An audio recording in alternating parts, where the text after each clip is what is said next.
పొద్దున్నే 4 అయింది మామ. పొద్దున్నే 4కి అయితే డ్యాడీ అయితే నన్నైతే లేపేసాడు. నన్ను లేపి డ్యాడీ కూడా లేచేసారు. ఇంకా మ్యాటర్ ఏంటంటే ఈరోజు డ్యాడీ అయితే ఎరుముడు మామ. మా చెల్లి చూసారా ఇంకా పడుకునే ఉంది. ఇంక నేనైతే 1 మినిట్‌లో రెడీ అయిపోయి డ్యాడీ అయితే రెడీ అయిపోయారు. డ్యాడీ రెడీ అయిపోయి ఇంకా లాస్ట్ రోజు కాబట్టి పూజ అయితే చేసుకొని కొబ్బరికాయ అయితే కొట్టుకున్నారు. సో ఇరుముడికి వెళ్ళేటప్పుడు ఇంటి బయట అయితే కొబ్బరికాయ అయితే ఖచ్చితంగా దిష్టి తీసి కొట్టేయాలి మామ. సో డాడీ దిష్టి కొట్టేశాక డాడీ వాళ్ళ రూమ్ దగ్గరికి అయితే వెళ్ళిపోయారు వాళ్ళ ఫ్రెండ్స్ తోటి. వాళ్ళ ఫ్రెండ్స్ వీళ్ళందరూ హారతి పళ్ళెం పట్టుకొని దేవుడి దగ్గరికి అయితే గుడి దగ్గరికి అయితే వెళ్తున్నారు. నేను మా చెల్లి అయితే రోడ్డు మీద నడుచుకుంటూ వెళ్తున్నాము. ఈలోపు మేము అక్కడికి వెళ్ళేసరికి పంతులు గారు అయితే ఇరుముడికి కావాల్సిన సామాన్లన్నీ సిద్ధం చేసుకుంటూ ఉన్నారు. సో పంతులు గారు ఇరుముడు సామాన్లు సిద్ధం చేసుకుంటా ఉంటే ఇంకా మా నాన్న అయితే నెయ్యి టెంకాయలో నెయ్యి అయితే పోయమన్నారు. ఆ నెయ్యి టెంకాయలో ఈ నెయ్యి తీసుకుని వెళ్ళి స్వామివారికి అయితే అభిషేకం చేస్తారు మామ శబరిమలలో అయితే.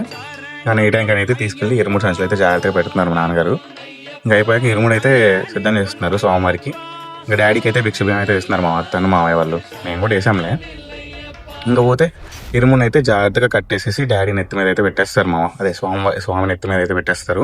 ఆ ఇరుముని జాగ్రత్తగా ఎత్తుకొని శబరిమల వాళ్ళకి తీసుకెళ్ళాలి. చాలా జాగ్రత్తగా తీసుకెళ్ళాలి మామ. అసలు దించకూడదు అనుకుంటా కిందకి. ఇంకా డాడీకి అయితే ఇరుముడు ఎత్తేసారు. వీళ్ళందరికీ ఇరుముడు అయిపోయాక బయటకు వచ్చి గుడికి దిష్టి అయితే తీయాలి మామ. ఇంకా గుడికి దిష్టి తీసేసి కొబ్బరికాయ కొట్టేసేసి ట్రైన్ అయితే టైం అయిపోతుంది. ట్రైన్ టైం అయితే 8. వీళ్ళు ఇక్కడే 7:50 అయిపోయింది మామ.